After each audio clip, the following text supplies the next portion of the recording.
दोस्तों डेंडेडन एनीमे के पहले एपिसोड में हमने देखा कि मोमो और ओकारुन दोनों एक दूसरे को गलत साबित करने के लिए एक दूसरे की बताई हुई जगह पर गए थे, लेकिन मोमो को वहां पर एलियंस मिले और ओकारुन को टनल में टर्बो ग्रैनी मिली जिसने उस पर कर्ज लगा दिया और मोमो को एलियंस ने पकड़ लिया था।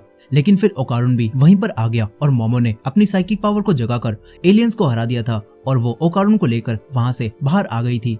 लेकिन फिर मोमो को पता चला था कि ओकारुन का असली नाम केन टकाकुरा है। और अब दूसरे एपिसोड की शुरुआत होती है और मोमो ओकारुन से कहती है कि तुम्हारा नाम केन टकाकुरा नहीं हो सकता क्योंकि मैं केन टकाकुरा की बहुत बड़ी फैन हूँ। इस पर ओकारुन मोमो से कहता है कि तुम मानो या मत मानो लेकिन मेरा नाम तो केन टकाकुरा ही है। लेकिन यहाँ पर ओकारुन उस सेलिब्रिटी केन टकाकुरा की तरह नहीं दिखता था और इसी वजह से ओकारुन का असली नाम केन टकाकुरा सुनकर मोमो को यकीन नहीं होता और वो अपने दोनों कानों पर हाथ रखकर उन्हें बंद कर लेती है। इस वजह से मोमो की साइकिक पावर जिससे ओकारुन घोस्ट बनने से रुका हुआ था वो हट जाती है और ओकारुन के ऊपर उसका कर्ज हावी होने लगता है। तभी मोमो उसके ऊपर हमला करके उसे फिर से ठीक कर देती है और उससे कहती है कि मैं तुम्हें हमेशा ओकारुन नाम से ही बुलाऊंगी। यहाँ अब बातें करते करते ही ये लोग आगे बढ़ने लगते हैं, लेकिन तभी सुबह हो जाती है और मोमो ओकारुन से कहती है कि अब हमारा टनल में जाने का कोई फायदा नहीं होगा क्योंकि दिन के समय में टर्बो ग्रैनी बाहर नहीं आएगी। इसीलिए मोमो ओकारुन को अपने घर में लेकर आने लगती है। लेकिन अब जैसे ही ओकारुन मोमो के घर में मोमो के मेन डोर से एंटर करने लगता है तो तभी उसके शरीर में आग लग जाती है और वो जलने लगता है। तभी मोमो उसे पानी में फेंकती है और उसकी आग बुझा देती है। फिर मोमो को पता चलता है कि उसके मेन डोर पर एक तलिस्मन लगा हुआ है जो कि बुरी शक्तियों को घर के अंदर जाने से रोक रहा था। और क्योंकि अभी ओकारुन के ऊपर कर्ज है इसी वजह से ओकारुन के शरीर में आग लग गई। यह अब मोमो उस तलिस्मन को हटा देती है और ओकारुन आराम से अंदर आ जाता है। इसके बाद मोमो ओकारुन को अपने घर में लेकर आती है और अपनी ग्रैंडमा को हर जगह ढूंढने लगती है, लेकिन उसकी ग्रैंडमा घर में कहीं भी नहीं होती।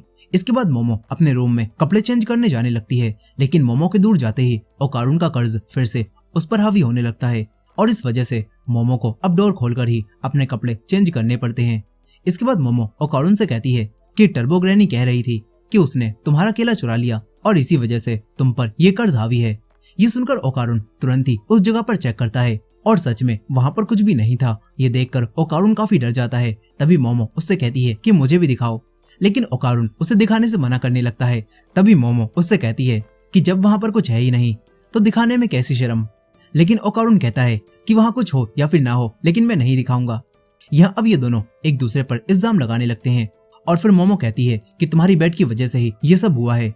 इस पर ओकारुन दुखी होकर मोमो से कहता है कि शुरू से ही मेरा कोई भी दोस्त नहीं था और जब पहली बार तुमने मेरी मदद की तो मैं इस मौके को गंवाना नहीं चाहता था और तुम्हें अपना दोस्त बनाना चाहता था, इसीलिए मैंने वो सब किया था। यह ओकारुन मोमो से माफी मांगता है और कहता है कि ये सब खत्म होने के बाद तुम फिर से मुझे इग्नोर करने लगना। लेकिन ओकारुन की ये स्टोरी सुनकर मोमो ओकारुन के पास आती है और उससे कहती है कि मैं तुम्हें अब कभी भी इग्नोर नहीं करूंगी। ये सुनकर ओकारुन को काफी अच्छा लगता है। यहाँ अब ये दोनों फिर से बातों ही बातों में बहस और लड़ाई करना शुरू कर देते हैं। तभी इनके घर की बेल बजती है और ओकारुन कहता है कि शायद तुम्हारी ग्रैंडमा आ गई। लेकिन मोमो ओकारुन से कहती है कि ये बेल तो मैंने भी पहली बार सुनी है।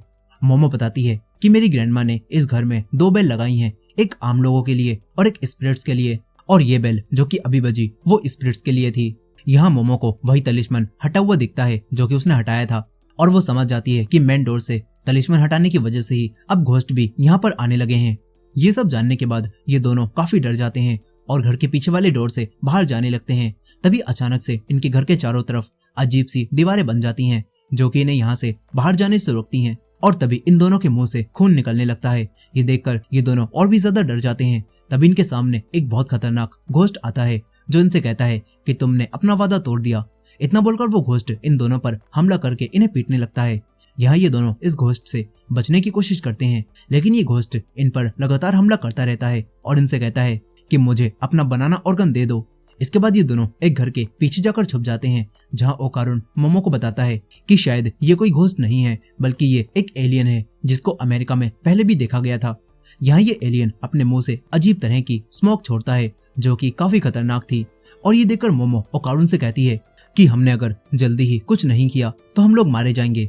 यही अब ओकारुन के ऊपर फिर से उसका कर्ज हावी होने लगता है, लेकिन मोमो जैसे तैसे उसे फिर से इंसान बनाती है, मगर इस बार ओकारुन का एक हाथ ट्रांसफॉर्म हुआ ही रह जाता है और ये देखकर ओकारुन को एक आइडिया आता है ओकारुन मोमो से कहता है कि तुम मुझसे अपनी पावर हटा लो और मैं ट्रांसफॉर्म होकर इस एलियन से फाइट करूंगा। ये सुनकर मोमो काफी हैरान होती है, लेकिन अब जैसे ही मोमो ओकारुन के ऊपर से अपनी पावर हटाती है तो ओकारुन पूरी तरह से ट्रांसफॉर्म हो जाता है और वो काफी पावरफुल बन जाता है। वो एलियन के हमलों से मोमो को भी बचा लेता है। यही अब एलियन भी ओकारुन पर हमला करता है, लेकिन इस बार ओकारुन एलियन के एक हाथ की सारी फिंगर्स को काट देता है, जिससे अब एलियन को गुस्सा आ जाता है और वो ओकारुन को अपने पैर से कुचलना शुरू कर देता है। लेकिन सही मौके पर मोमो ओकारुन को बचा लेती है, मगर इस सब से ओकारुन वापस नॉर्मल हो जाता है और उसकी बॉडी में अब काफी दर्द होने लगता है। अब तभी एलियन भी इन्हें मारने आने लगता है। तभी मोमो और ओकारुन दोनों ग्रुप बनाकर एलियन पर हमला करते हैं और उसका एक पैर भी काट देते हैं। लेकिन फिर ये एलियन मोमो को काफी बुरा पीटने लगता है और यहाँ पर मोमो भी कुछ भी नहीं करती। तभी ओकारुन का कर्ज फिर से उसके ऊपर हावी होने लगता है। ये देखकर मोमो ओकारुन को अपने पास उठाती है और फिर उस तलिस्मन को दोबारा से डोर पर लगा देती है। और क्योंकि अब मोमो और ओकारुन दोनों घर के एरिया से बाहर आ चुके थे, इसी वजह से उस तलिस्मन का असर इन पर नहीं होता और फिर वो एलियन यहीं पर खत्म हो जाता है।